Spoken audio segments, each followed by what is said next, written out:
예수님께서 돌아가시기 전날 밤의 이야기입니다. 나사로를 살리시고 사람들이 예수님께 환호하였고, 예루살렘에 입성하실 때에 사람들은 호산나를 부르면서 예수님의 입성을 기뻐하였습니다. 그리고 예수님은 며칠 뒤에 바로 오늘 유월절을 앞둔 그날 저녁 제자들과 함께 마지막 식사를 나누셨습니다.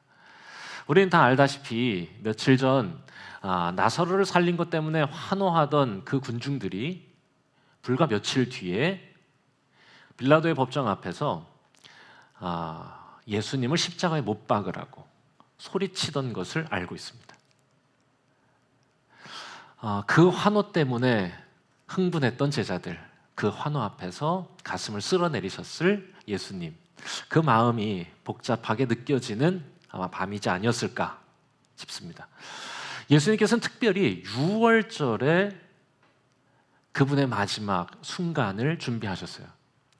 요한복음에서 제일 주목하고 있는 게 바로 이 유월절. 우리가 처음에 읽었는데 유월절 전에 이렇게 되어 있는데, 유월절 하루 전날 예수님은 십자가에 달리시거든요.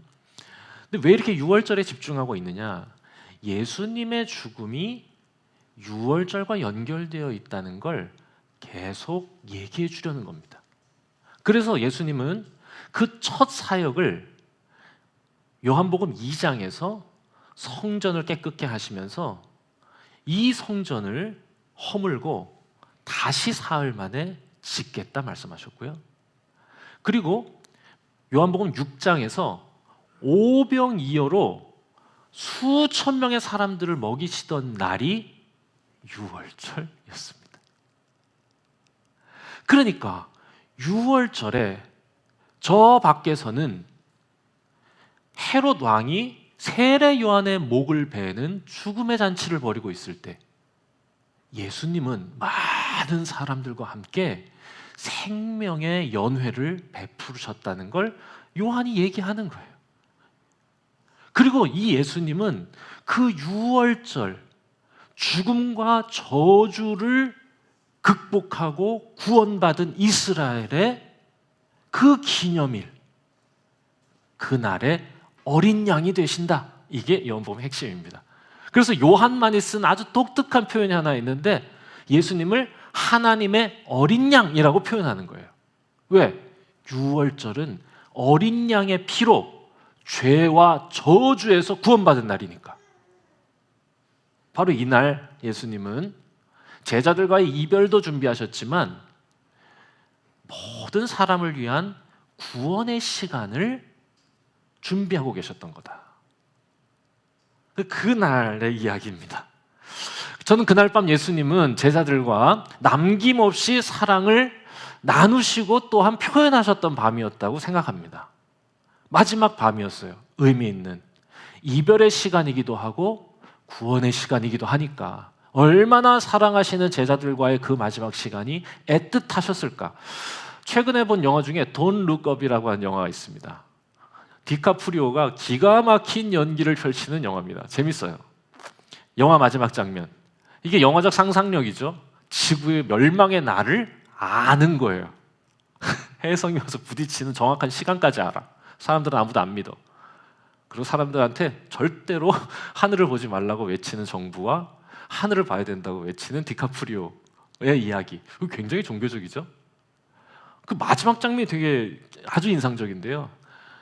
가장 사랑하는 사람들과 만나서 미처 풀지 못했던 마지막 화해를 나누고, 아내하고, 그리고 그 사람들의 손을 잡고 식사를 나누고 함께 기도하고 솔직한 마음을 함께 이야기합니다. 솔직히 나는 어디 피자가 더 맛있다고 그제서야 얘기를 하고 이런 장면들이 막 나와요. 그렇게 마지막 순간을 준비하는 거였죠. 여러분은 어떻겠어요? 아마 그 영화를 보셨던 분들은 아마 다 비슷한 마음이셨을 텐데, 만약에 내가 떠날 날을 안다면 나는 내가 사랑하는 이들과 어떤 시간을 보낼까? 벌써 생각만 해도 벌써 가슴이 좀 이렇게 묵직해지죠. 내가 제일 사랑하는 사람의 손을 잡고 눈을 보면서 내가 할 수 있는 가장 아름다운 말로, 그리고 가장 진실한 목소리로 사랑을 고백할 것 같습니다. 다른 건 몰라도 내가 제일 사랑했다, 뭐 이렇게 얘기하는 거죠. 손잡고 이렇게. 자, 요한복음 13장에서 16장이 예수님의 그 이야기를 담은 거예요. 13장부터 시작해서 16장까지 예수님이 그 사랑하는 제자들, 오늘 말씀해 보니까 제자들을 사랑하시되 끝까지 사랑하셨다. 그 마지막 순간에 그렇게 눈을 보시면서 사랑을 고백하던 마지막 당부의 이야기를 길고 자세하게 기록하고 있는 게 요한이에요. 그날 밤에 사랑을 느낀 거죠, 이 요한은. 특별히 그날 밤 온도차는 있었을 겁니다. 제자들은 며칠 전에 환호하던 이 군중들의 모습을 보면서 야, 뭔가 일어날 것 같은 기대감. 내가 저 시골 갈릴리의 촌놈이었는데 이제 예루살렘에서 뭔가를 이룰 것 같다고 하는 뭔가 그런 소망이 있는, 그래서 좀 왁자지껄 떠들면서 아마 식사를 나눴을 것 같고요. 상상도 못했으니까요. 바로 내일 아침 예수님께 십자가를 지시라는 걸. 그렇다고 예수님이 그 제자들을 나무라시지는 않으세요. 온도차는 있었죠. 그렇지만 예수님의 마음은 성질이 난다거나 그런 막 좋아하는 제자들의 모습을 한심하게 보는 느낌이 전혀 안 나. 진짜 사랑하셨거든요. 여러분, 정말 사랑하는 사람이 행복해하는 모습을 싫어하는 사람이 어디 있습니까? 아무리 내 아들들이 내일 무슨 일이 일어날지 모르고 오늘 막 속절없이 웃고 재밌게 떠든다고 그 모습을 싫어할 부모가 어디 있어요? 그 마음이죠. 오히려 내일 아침에 충격받을 제자들의 마음을 헤아리고 계셨겠죠. 너무 충격받으면 어쩌나. 그런 마음이 느껴져요. 그래서 예수님은 제자들과 식사하시던 중에 사랑하는 제자들의 그 마음을 어루만져 주시기 위해서 대야에 물을 담아서 한 사람 한 사람 발을 닦아주시기 시작합니다. 발가락 사이사이를 닦아주는 거죠. 이렇게. 얼마나 다정한 모습이에요. 진짜 다정한 순간 아닙니까? 이렇게 만져주고 닦아주고. 이게 흔한 일은 아니니까 그렇게 12명을 다 닦아주시고 예수님께서는 꼭 하시고 싶었던 말씀을 전합니다. 그게 오늘 우리가 읽은 두 구절이에요. 14장 14절 15절, 34절 35절. 뭐라고 말씀하세요? 내가 주와 선생이 되어서 너희 발을 씻었는데 내가 너희도 서로 발을 씻어주는 게 오라. 내가 너희에게 행한 것 같이 너희도 행하게 하려 하여 본을 보였어 라고 말씀하세요. 내가 행한 것 같이 너도 행하게 하려 하여서. 자, 예수님께서 제자들에게 하시고 싶었던 말씀은 이거 한 가지였습니다. 내가 행한 것 같이 너희도 행하기를 원해. 이게 하나예요. 이게 예수님의 13장부터 16장에 나오는 모든 이야기를 한마디로 줄인 핵심입니다. 내가 한 것처럼 너희도 하기를 바란다. 어떻게 하라는 거예요? 앞으로 발은 윗사람이 아랫사람 닦아주는 거다. 뭐 이렇게 하는 겁니까? 좀 나이 많은 사람이 항상 발은 다 그렇게 닦는 거야. 너희들이 닦는 게 아니고 내가 이렇게 했으니까. 아니겠죠. 무슨 뜻이에요? 내가 너희를 사랑한 것처럼 너희도 그렇게 서로 사랑하라는 거죠. 그래서 한 번 더 확인하듯이 말씀해 주시는 게 34절, 35절. 진짜로 얘네가 푸시업을 열어가지고 내일 연장자가 연소자의 발을 닦아주는 일을 벌이지 않도록 내 말에 이 담겨있는 진의를 오해하고 그러지 않도록 확인해서 얘기해 주는 거죠. 내가 너희를 사랑한 것 같이 너희도 서로 사랑하라 라고 말씀하시는 겁니다. 이게 예수님의 남겨진 제자들에게 바라신 유일하고도 가장 중요했던 부탁, 권면, 바램이었다고 생각해요. 바라시는 건 단 하나예요. 예수님처럼 사는 겁니다. 예수님이 가셨던 길을 따르는 겁니다. 그래서 요한은요, 예수님을 믿는 믿음을 주기 위해서 이 책을 썼다고 기록하지만 온통 이야기를 보면 예수님을 따르는 이야기들로 채워져 있어요. 그리고 예수님의 마지막 말씀도 나를 믿어라가 아니라 나를 따르라 로 마무리합니다. 요한복음 21장에서 부활하신 예수님이 베드로한테 나타나셔가지고는 마지막으로 뭐라고 그러시냐? 나를 따르라. 그러니까 믿음과 따름이 동의어였던 거예요.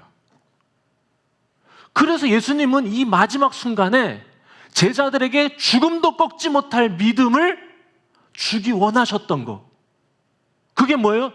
죽음도 꺾지 못할 따름을 기대하신 거예요. 똑같은 거니까 그게. 그래서 예수님이 지금 이 마지막 순간에 그 사랑하는 제자들의 눈을 보면서 그 마지막 순간에 따뜻하게 발을 닦아주시면서 마음을 어루만져 주신 거야. 그리고는 부탁하셨어. 나를 따라오라고.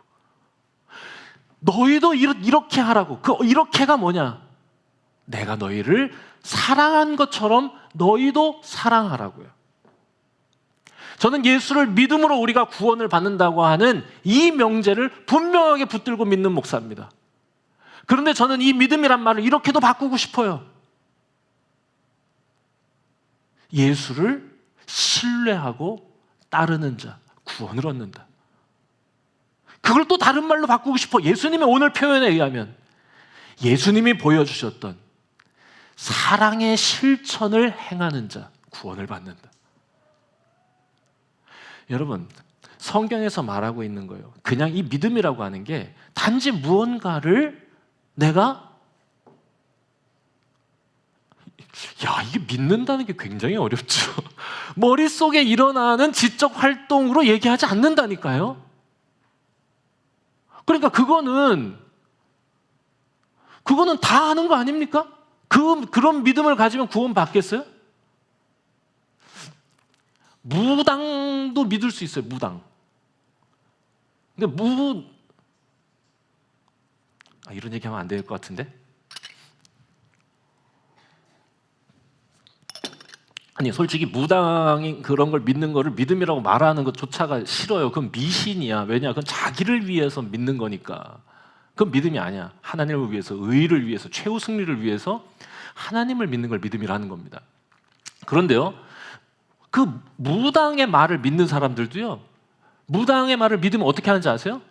무당의 말을 따라요.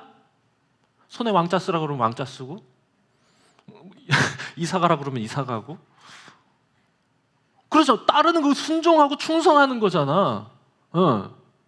그러니까 그냥 예수를 믿는다고 내 머릿속에, 그냥 가슴속에 나는 예수를 믿는 것 같아. 교회도 나오지 않고 신앙생활 하지도 않고 공동체를 위해서 자신을 성장시키고 성숙시키고 하나님의 뜻을 위해서 내가 거룩한 일에 나를 헌신하지도 않으면서 나는 그래도 하나님 믿는다고 말하는 거, 그런 믿음은 의미 없다 이거죠. 지금 그래서 예수님이 하시는 말씀은 뭐냐? 따르는 거예요. 그래서 저는 이렇게 고민해 봤어요. 자, 그러면 이제 다 풀렸어. 예수님이 바라시는 게 뭔지도 알았어.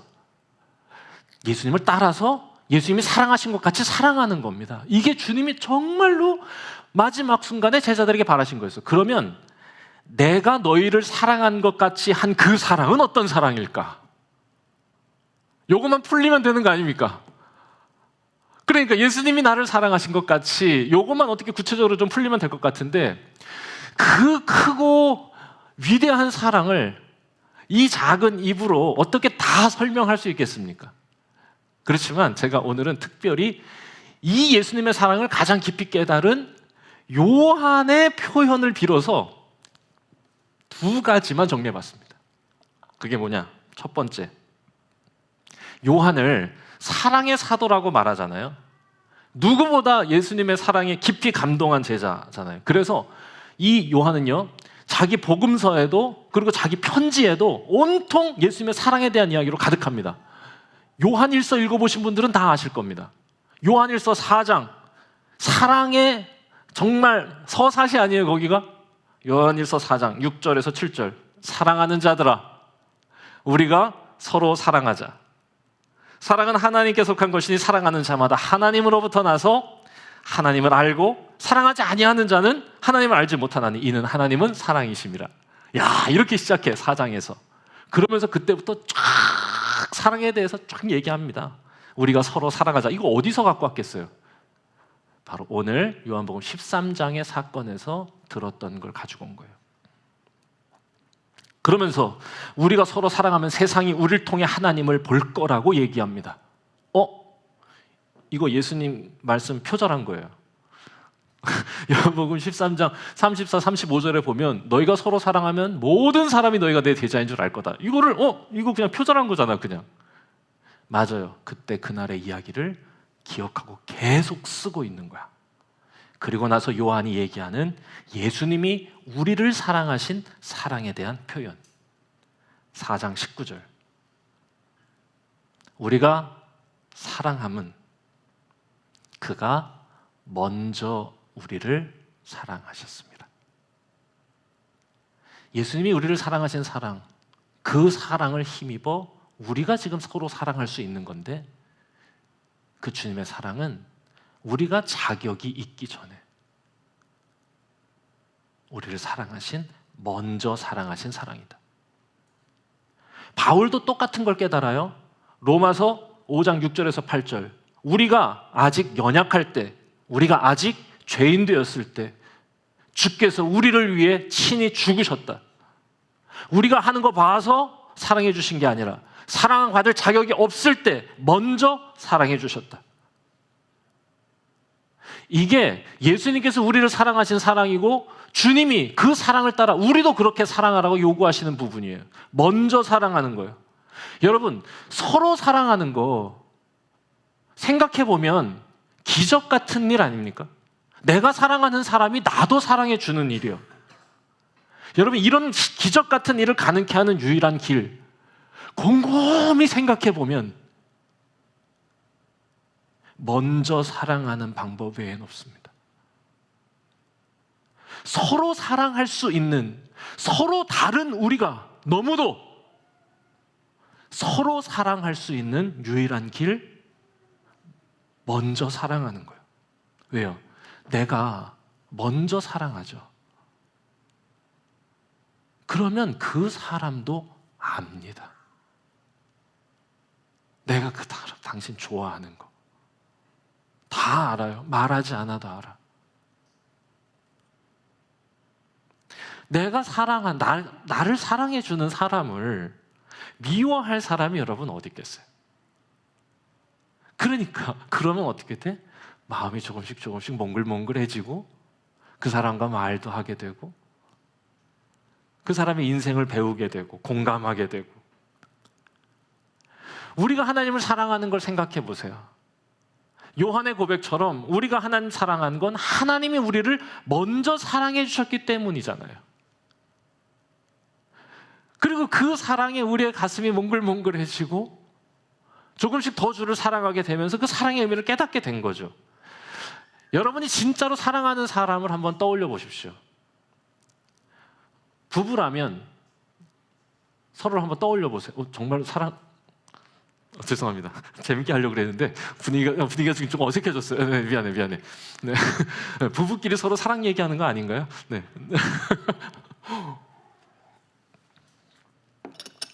내가 정말로 사랑하는 사람을 한번 떠올려 보세요. 가만히 생각해 보면 대개는요, 그 사람이 나를 먼저 사랑해 주었다는 걸 알게 됩니다.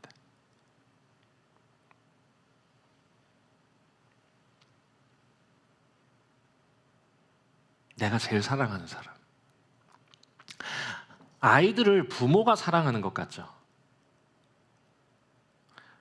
그런데 가만히 생각해 보면 아이들이 먼저 우리를 사랑해 줬다고 느낍니다. 솔직히 저는 낯설었거든요.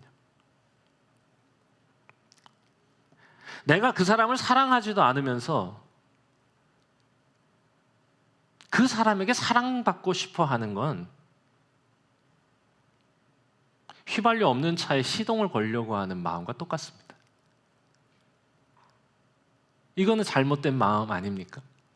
못된 마음이죠. 내가 정말로 사랑받고 싶고 사랑을 느끼고 싶고 사랑하는 사람의 눈빛을 보고 싶다면 나에게 먼저 물어봐야 됩니다. 나는 그 사람을 진심으로 사랑하고 있는가? 지난 주간에 다른 교회에서 사역 중인 어느 전도사님이 저한테 울면서 전화하셨어요. 목사님에 대한 험담을 한참 들어놓았습니다. 다 들어줬어요. 아유 그러냐고, 아유 오래간만이라고. 목사님이 자기를 안 좋아한다는 거예요. 그래서 다른 전도사들은 다 인정해 주는데 자기는 인정해 주지 않는데요. 한 30분 들어줬어요, 진짜. 그리고 한참 듣다가 마지막에 딱 한마디 했어요. 아유 많이 힘들었겠다고. 너 목사님께 인정받고 싶지. 내가 하나 물어볼게. 너 목사님 진짜 좋아하냐고. 네가 목사님을 사랑하는 마음이 없는데 네가 사랑받을 방법은 없는 거라고.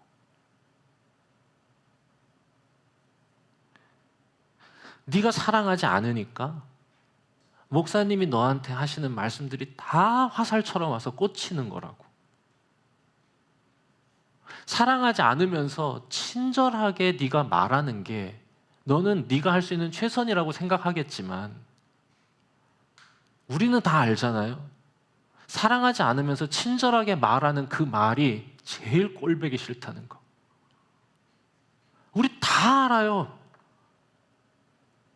그러니까 서로 사랑하는 거예요. 서로 다른 사람들이 서로 사랑하는 일은 정말 하나님의 은혜 가운데 일어나는 놀라운 기적이 아닐 수 없어요.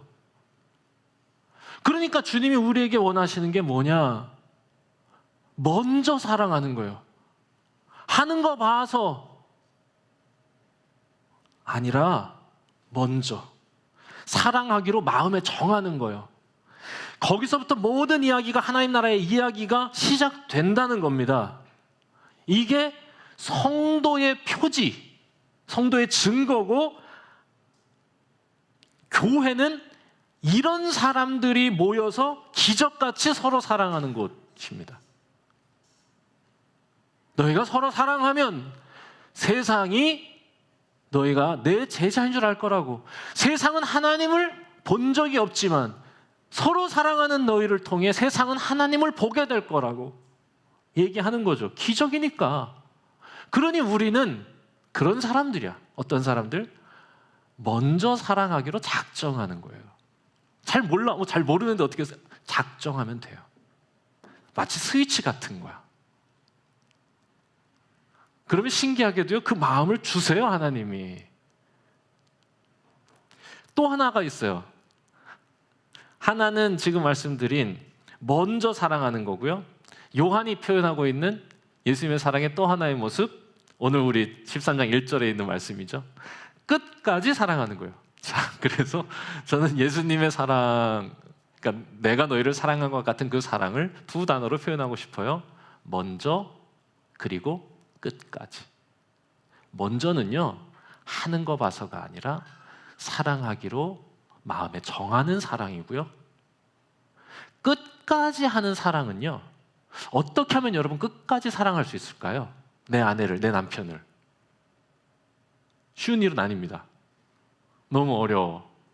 어떻게 하면 되냐? 대가를 바라지 않으면 됩니다. 반응에 따라 달라지지 않는 마음이 끝까지 사랑하는 마음이에요. 예수님은 바로 오늘 밤 제자들과 함께 식사를 나누시고 발을 닦아주실 때 눈빛이 벌써 좀 달라졌을 가룟 유다의 발도 닦아주셨고요. 여전히 주님의 길을 이해 못하던 베드로의 발도 닦아주셨어요. 왜 이게 가능했냐? 예수님이 그 제자들을 정말로 사랑하셨기 때문입니다. 정말로 사랑하면 주고자 하는 마음밖에 없는 거예요.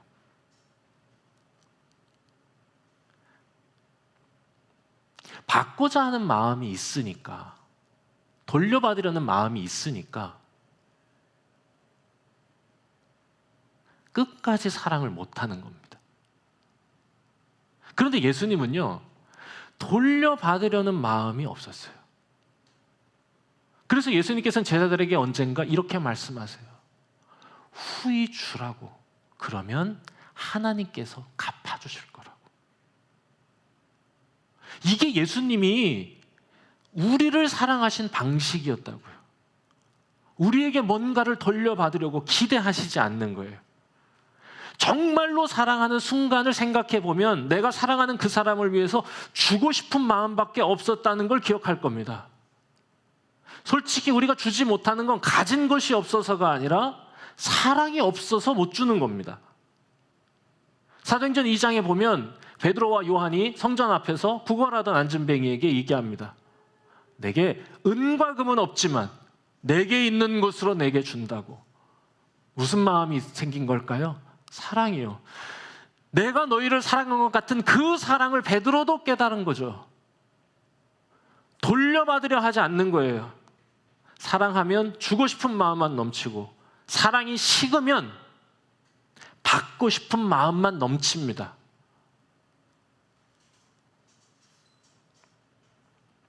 그래서 사랑과 사심은 한 끗 차이라고 하지 않습니까?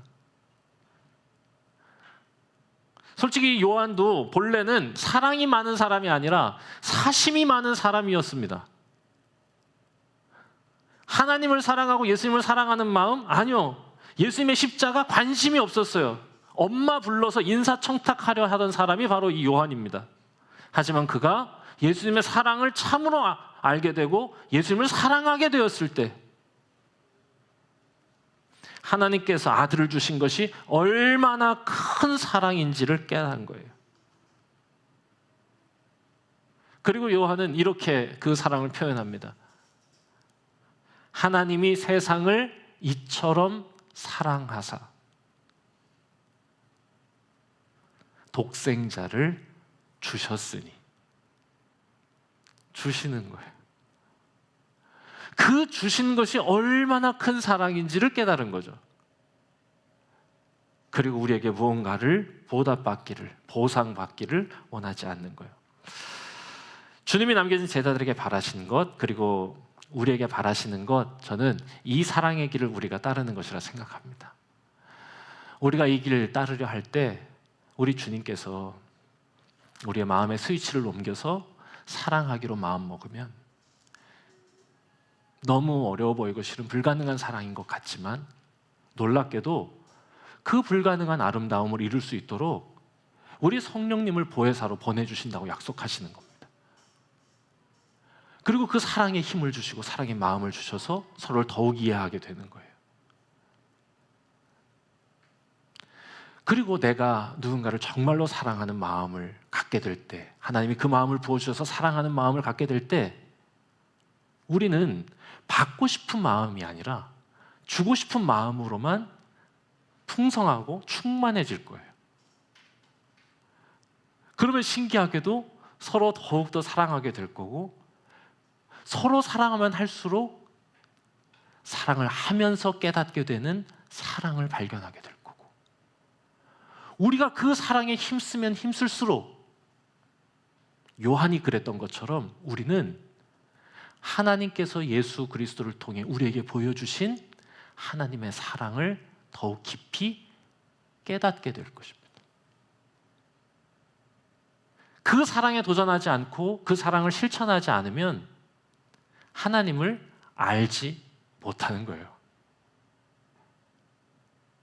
도전해야 돼요. 그게 성도입니다.